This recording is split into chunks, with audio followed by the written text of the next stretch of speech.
Welcome to the Joys of Binge Reading, the show for anyone who ever got to the end of a great book and wanted to read the next instalment. We interview successful series authors and recommend the best in mystery, suspense, historical and romance series, so you'll never be without a book you can't put down. You'll find this episode's show notes, a free ebook and lots more information at thejoysofbingereading.com.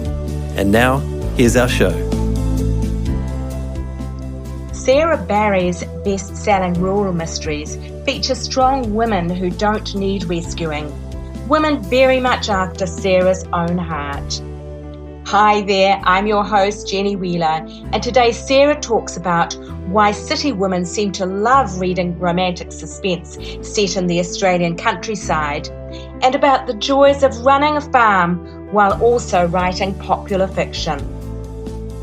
But before we talk to Sarah, just a reminder that the show notes for this binge reading episode can be found on the website thejoysofbingereading.com. That's where you'll find a full transcript of our chat, plus links to Sarah's books and website, as well as details about how to subscribe to the podcast so you don't miss future episodes. But now, here's Sarah. Hello there, Sarah, and welcome to the show. It's great to have you with us. Thanks, Jenny. It's great to be here. Look, beginning at the beginning, was there a once-upon-a-time moment when you decided you wanted to write fiction, and if there was a catalyst for it, what was it? Well, I used to devour my grandma's Mills and Boon books when I was a kid, and I really, really enjoyed them a lot. I loved the romance and the exotic places and all the wonderful stories, but I guess in line with what was considered romantic at the time, the women were always in need of rescuing, and that was something I wasn't really a huge fan of. So I just couldn't quite come at that. They didn't live up to my ideals of strong women. I get frustrated and come up with alternatives in my mind and start rewriting the stories. So right back when I was a teenager, I started playing around with writing, but later as a journalist, I decided that I'd like to give it a proper go, so I wrote my first novel when I was in my early 30s. Great. And what happened to that particular manuscript? The first one I wrote is never to be seen again. The second one, I actually wrote it as an entry for one of the romantic Writers of Australia competitions, and I didn't really expect it to do very much, but it did pretty well points-wise, and so I subbed it to Escape Publishing, and Kate Cuspet, absolutely lovely, was very supportive and managed to get it published for me. And so was that The Secrets of Whitewater Creek? No, that was just a short romantic contemporary romance called Getting Wild. It's short, it's a little bit of a comedy. And it was published through Escape. Secrets of Whitewater Creek, I actually played with writing before that, and it was obviously my first print book. Sure. So you sort of decided on the romantic suspense genre fairly early, did you, rather than just doing straight romance? Have you always been drawn to include a bit of suspense in it? Absolutely. Like I said, I really like to write about strong heroines, and I guess the added danger element gave me a chance to build on that ideal, and also a more complex story arc. For me, I find it very hard to write full-length romance, and I like to show the hero and heroine complementing each other in times of danger and working things out together, rather than one being rescued. And I just found that the suspense genre gave me the scope to do that. Yes, I think one of the things I like about romantic suspense is that you do get a story in addition to the relationship, and the feeling that a relationship is the be-all and end-all of everything in life is something that I sometimes also find a bit hard to swallow as well. The idea that if you find your right man, everything's going to be hunky-dory from then on in. If you've got the suspense going there as well, you're always reminded that things don't always turn out well, even if you have the great guy at your side. Well, that's right. You can't spend your life, thinking that as soon as you find this right man, your life is going to be happily ever after. In fact, my in my books where they've met each other and there's a love interest there, there's still obstacles to overcome, and you know, that's life, isn't it? So that's I really enjoy writing that extra element in. Yeah. Now, we've mentioned Secrets of Whitewater Creek. That was described as your debut novel. I guess it was the first print book. And it was a real bestseller. It was a great way to start. Did it sort of take you a bit by surprise that it did so well? Absolutely. When I initially finished Secrets, which is after when I'd spoken to Kate, I sent off some queries to a few different publishers with the first few chapters, and I didn't even get a rejection letter. I just got nothing back, and I had no idea what I was doing. I probably went about it all wrong, and it was one of those points where I said, well, you know what, I managed to write a short contemporary, but this is as far as I'm ever going to go. Is this really the path for me? And so I asked Kate Cuthbert, and she read it, and she said, this is your real voice. This is what you should be doing, and it's wonderful. And yeah, it just went from there. It started off with Escape, and then Harlequin Mirror picked it up for print. Fantastic. Now, that was a standalone, but then you moved on to write the Hunter's Ridge series, I think, didn't you? That's right, yeah. And how did that transition occur? Well, I was asked to write another suspense novel, and I started off with The Legacy, which was an idea I'd been playing with for a little while in my mind. And as the story progressed, these other characters evolved, which I felt needed to have their own story. And I had a few lovely, lovely readers email in and say, can we hear about this person? Can we hear about that person? Can you give them their own stories? And so I just made sure that I'd set it up just enough at the end. I actually had to go back and change the book to ensure there was enough suspense to move on to 2 more books. And I loved doing that because I loved getting to explore in more depth the other characters that were in that book. So that's really how it came about. Yeah. Is Hunter's Ridge a real place? I mean, is it a play on the Hunter Valley, or is it nothing to do with the Hunter Valley? No, it's not the Hunter Valley. It's up around Mudgee and Candox. It is a real place, yeah.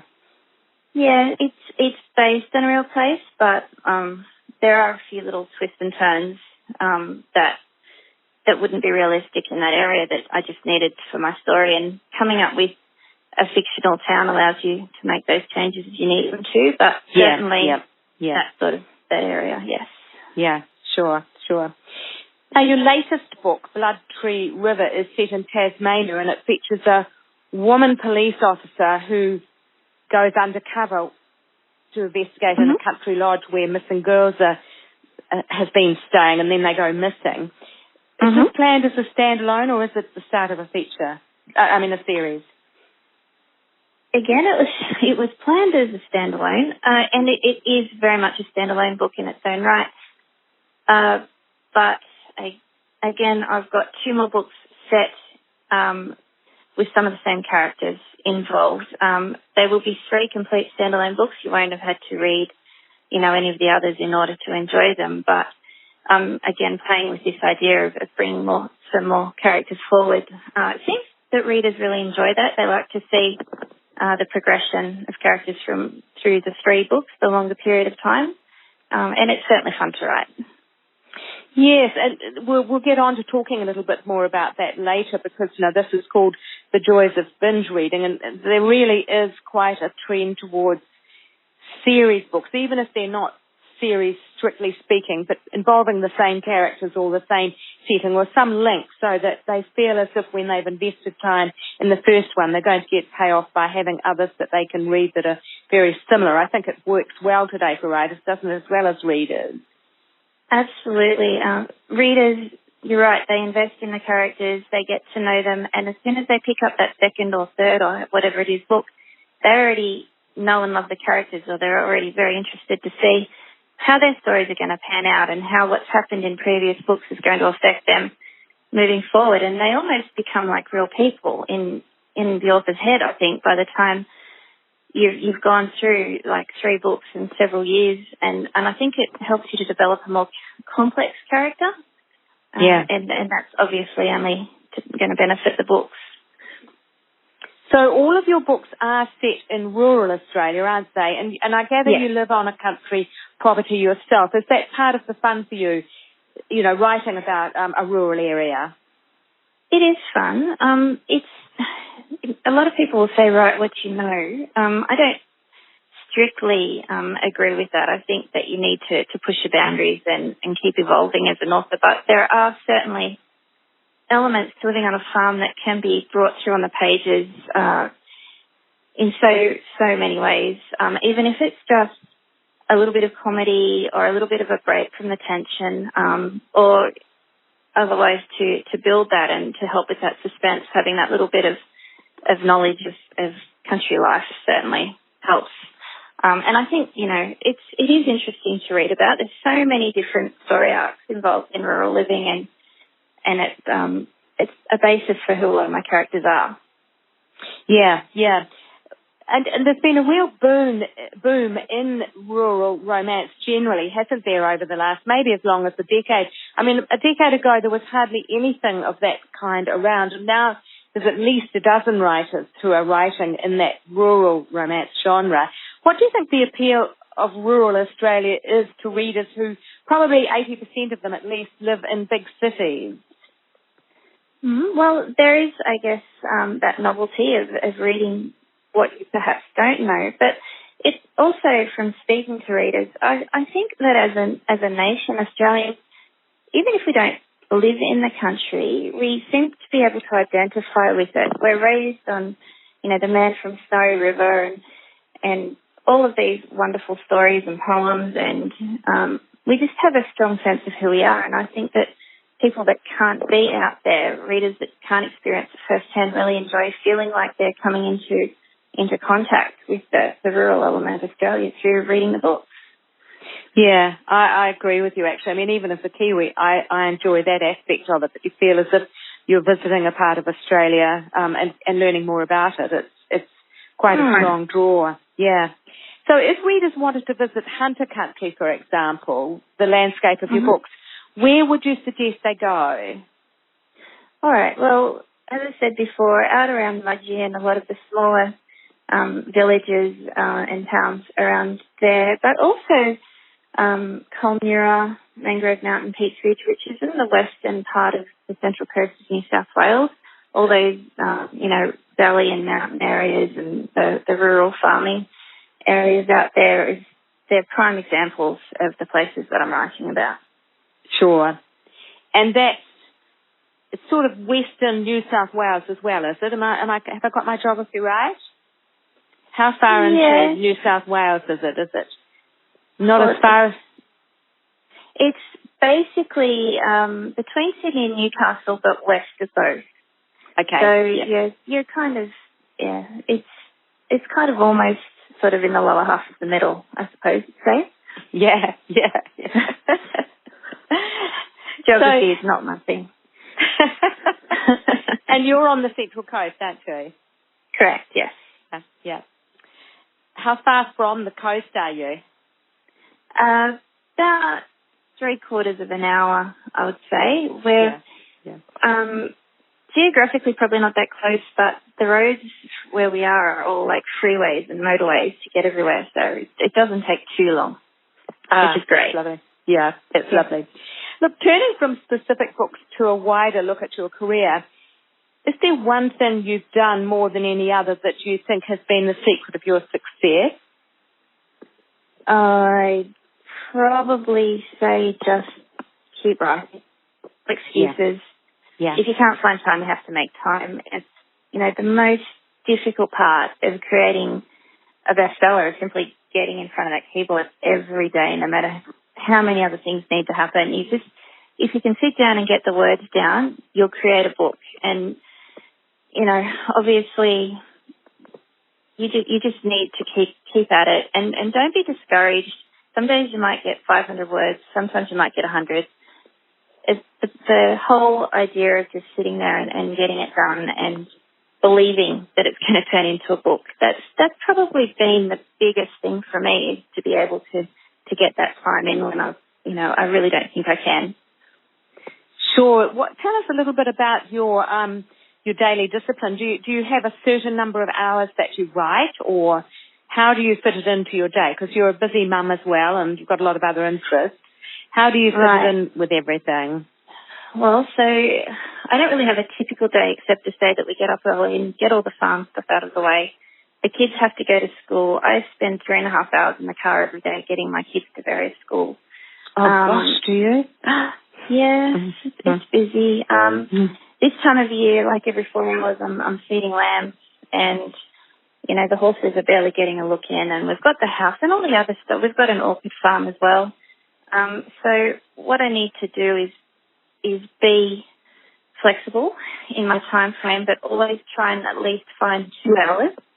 If I can't at least find 2 hours, I have to put everyone to bed and then sit up and write through the evening just to get it done. But on a good day, I can usually get about 3 to 4 hours writing in, and it might be in dribs and drabs. It's not always the perfect sit down and do the solid, couple of hours. So yes. I'm certainly not one of those authors that has a perfect schedule. Like I don't think there are many of them. At 9 o'clock, no. And did I hear you say orchid farm, as in the flowers, orchid? That's right. Yeah. Yeah, how gorgeous. That sounds lovely. It's a pretty big farm here. My husband runs it. I don't have to do too much, thankfully. But it's just another time-consuming thing that has to happen, and it's wonderful. They're right out at the moment. They're looking beautiful, so can't complain. I guess it's all under glass, is it? Yes, that's right. We have 3 greenhouses, one of which is the size of a football field, and 2 that are slightly smaller. So, yeah. Well, we like to be busy. I think that's the best way we can put it. You worked as a journalist before you began writing fiction. Could you tell us a little bit about that life before you began fiction? Were you on magazines, newspapers? Magazines, mostly equestrian. I was writing and submitting articles, and it just so happened that the editor of one of the equestrian magazines that I was writing for had to pull out, and I got the phone call asking if I could take over. And I really wasn't sure I could because I hadn't had any formal training. But I gave it a go, and it's one of those learn as you work situations. And look, it was great. I met a lot of wonderful people. I was never so interested in the admin side, in the actual structure of putting together the magazine, fitting in the advertising. I just wanted to put articles and more articles in there. So I did struggle with that a little bit. And when I started to write novels again, there was just too much on my plate, like we just talked about, as 14 hours a week into the magazine, because I ended up doing 2 magazines as well. So it was one or the other. Yeah. And for my mental health, I sort of decided that the novels were the way to go. But I see on your website that you've retained an interest in Australian Arabian horses, both the breeding and the news side. Do you have Arabians yourself? Yeah, look, I've been one of these horse-made girls growing up, and I've always had them. There's lots and lots to love about Arabians. I fell into the breed by chance when I went to work for a wonderful woman well known in the Arabian world called Leslie Dowie. She was just so passionate about the breed. She told me, they don't suffer fools gladly, and she was right. You have to be on your toes and respect them, and sometimes they're not the easiest, but once you have one and you get that friend and that partnership happening, personally, I couldn't ever go back. So they're just one of those breeds that give you everything they have, and they're capable of turning their hoof, I suppose, to pretty much anything. So I've just always loved them, and that's where I've ended up. That's fantastic. Do you ride much? Do you find much time for riding? I used to ride a lot, but at the moment, I have one gelding up there he's just absolutely adorable, and he would love some more time spent on him. He's an incredibly smart horse. Outsmarts me quite often. And he's my only riding horse at the moment. my daughter's also started writing and my son just last week. So we're just trying to fit in, a little bit of everything, and we'll just see how we go. Yeah. Turning back to the writing a little bit, it's sometimes said that writers tend to write the same story in different guises. I think Courtney Milan is one of those who's got quite a strong idea about core story.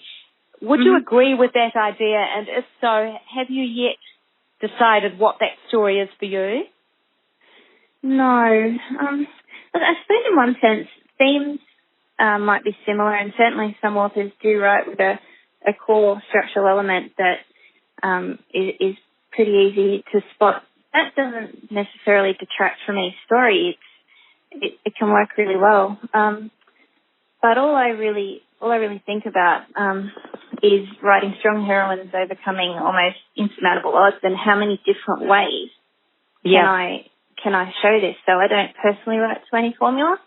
I tend to write like a big jigsaw, and when I have all the elements I think down, or the basic core elements, then I'll just piece them together. Try and make them as different as I possibly can. Yes. The strong woman thing, though, that must have come from somewhere. Is that growing up, were you sort of really aware of the need for women to be strong, or how did that come into your life?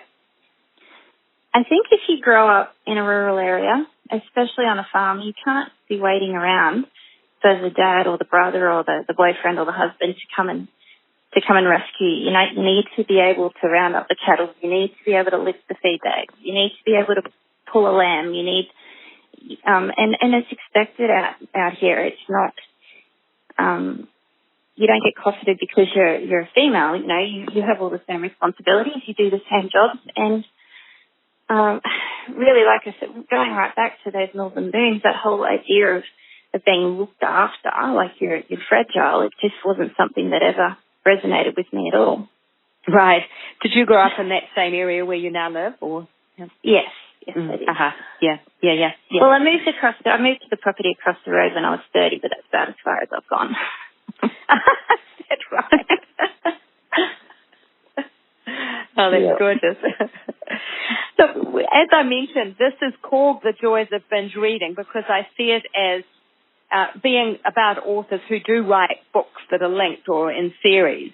And it's partly reflecting, I think, a modern addiction, really, almost like the Netflix thing of reading, that they like to read series. And it's very easy to just download a digital book at midnight when you finish the one before it. So turning to your taste in fiction, who, if anyone, do you like to binge read? And are you a binge reader yourself? I like to be a binge reader. I don't always have time to be. At the moment, most of the time, I'm either on Audible books driving the kids around, and that's only when I've already dropped them off because obviously I can't listen to some of that content in front of kids. And also, if I'm on the treadmill, I'll have my laptop in front of me and I'll read then, and sometimes at night. So used to love binge reading, not so much at the moment. Who do you like to read in general, though? Is there anyone that you feel Absolutely. Yes, Nora Roberts. Love Nora Roberts. And she has lots of series, so I probably took a little bit out of her hat doing that as well. Tess Gerritsen, Lisa Gardner. Close to home, I like to read authors like Helene Young, Bronwyn Parry, Tia Cooper. There's lots of good Aussie authors that I'm starting to read as well. But I tend to read very much in my genre. I like crime, thrillers, romantic suspense. And there's so many good books available now. You just don't run out. So I have a very big to-read pile at the moment. That's great. I guess if you're listening to the books in the car, you have to make sure that they're suitable for little ears as well. Yes. So we tend to, while I have the kids in the car, we listen to their music, which sometimes does my head in a little bit, but that's okay. And then once they're off, I've still got another 3/4 of an hour so that I can put my Audible book on and get involved with that. It's great. Are they going to the same schools that you yourself went to years ago? No. No. So my son's very, very interested in soccer, so he's going to the international football school, and my daughter's up at the grammar school on the other end of the coast. So that's why there's so much driving involved. I see. Yeah. Circling around from the start of your world, at this stage in your career, if you were starting out again, is there anything you would change about the way that you've done things? Absolutely. The whole idea of, I think I might write a book and send it off to publishers and hope for the best isn't really the best way to go about it. I wouldn't, give that advice to anybody. It depends on the genre that you're interested in, but for example, the Romance Writers of Australia, I'd have joined them straight away from the outset because you're straight away involved in a community where you can get all the information you need. They have competitions they're running. There's conferences where you can meet with agents and publishers and learn a lot about your craft. And had I known about that, that's how I would have gone, because it really helps you to understand the industry. And I think it really gives you a lead against other people that don't know about these things. But there's also a Crime Writers Association in Australia, which is also very, very good. But yes, knowledge is absolutely power. It's a much better way to go. And how long was it after you started writing that you discovered Romance Writers of Australia, for example? Well, around about exactly the same time as I wrote that the little contemporary romance, because I basically wrote it for that competition after reading that they had it. It's called the High Five competition. I'm not sure if they do that one anymore, but I only had to write 5 pages. And then if you, I think, don't quote me, but I believe that if you got in the top certain marks, you had to then send the rest of the manuscript in, and I had to write it really, really quickly. But there's lots and lots of different competitions from published writers, and you get reader feedback. If you go through and you're up in the placings, you might get an agent. They might get an agent or an editor to look at it. It's a great way to go. Great. Do you use advanced reader teams for your books? Do you have a group of people who read your books ahead of publication and give you feedback? Yes, I do. I have 2 authors that I know very well. We all help out with the manuscripts, critique partners, Anne Harris and Tia Cooper, and also a lovely lady that I did a 2-day writing course with, who ended up becoming a really good friend of mine, Catherine Coghlan. She always has a look for me as well, so I get that feedback before I have to submit. And that's something else that the RWA does as well. They have a critique partner scheme. So for people that are writing but don't know who to get to look at their manuscripts, you can partner up there, and that can be really valuable too. Yeah, that sounds good. So what is next for Sarah the writer? What projects do you have under development at the moment? Well, I've recently completed next year's release, which is coming. It's related to Blood Tree River, and right now I've just started working on the 3rd book that will be set in Tasmania. And does number 2 have a title yet? Where the working title at the moment, no, it's really still under construction. I wouldn't like to tell you the wrong one. No, sure, I understand that. And so do you do roughly 1 book a year? Is that what you aim for? It is now. The Hunters Ridge series I did 3 books in 2 years, and it was a little bit of a rush. It was a little bit stressful. So right now I'm just going to concentrate on 1 book a year. I might up that again later, but I find that works really well for me. Yeah. And what are they, around about 100,000 words? A little bit over, usually around 110, 115. Yeah. Nice big books. They are big books, so they're really good books. So thank you. We are coming to the end of our time together, and I wonder, where can readers find you online, and do you like interacting with your readers? I love it. Readers are the reason that my books, the last few books, have taken the direction they have. I love hearing feedback. I love hearing the elements that readers are most interested in, the characters that they love the most. I'm on Facebook, Sarah Barrie Author. Lots and lots of comments there all the time, and it's great to read. I also have a website, sarahbarrieauthor.com, where people can look at my blogs, or I've only just put the blog back in. I'm feeling very proud of myself, and and contact me through that as well. Oh, that's great, Sarah. That really is lovely. Well, look, we'll let you go. I just wanted to check a couple of the spellings of the names of the people that you mentioned with you. Leslie Dowie, the Arabian lady, how do you spell her surname? Dowey. Oh, E-Y. I thought it might be I-E. That's wonderful. Thank you. And who was the other one? If there's another one, I'll email you. That's not a problem. Yeah. Okay, yeah, my dear. Well, look, thank you so much. We had a few technical problems getting this put together, but we did finally manage to do it. So thank you so much for your time, and you can go back to writing now. Yeah, it was lovely. It was really, really good. So what's your plan for the rest of the afternoon? Well, in about 10 minutes I've got to go and feed a lamb, and then I'm going to go mix the horse feeds up, and then I'll probably duck out to grab my kids shortly after that. We've got gymnastics on this afternoon. My son's got to come home. We'll have to feed up when we get home. Then it'll be time to feed the lambs again and make dinner and get everything ready for tomorrow. Wow. Yeah. So you've already got your words under your belt. Have you done any this morning? Yeah. Yeah, I have. I won't tell you how many because it's a bit embarrassing, but yes. Okay, my dear. Look, thank you so much. It's wonderful talking. Thank you so much, Jenny. Bye. Bye. Thanks for listening to the Joys of Binge Reading podcast. You can find all the details and links for this episode at www.thejoysofbingereading.com. We'd love to hear your comments and suggestions for who you'd like us to interview next. And if you enjoyed the show, take a moment to subscribe on iTunes or a similar provider so you won't miss out on future guests. Thanks for joining us, and happy reading. The Joys of Binge Reading podcast is put together with fantastic technical help from Dan Cotton and Abe Raffles. Dan is an experienced sound and video engineer who's ready and available to help you with your next project. Seek him out at dcaudioservices@gmail.com.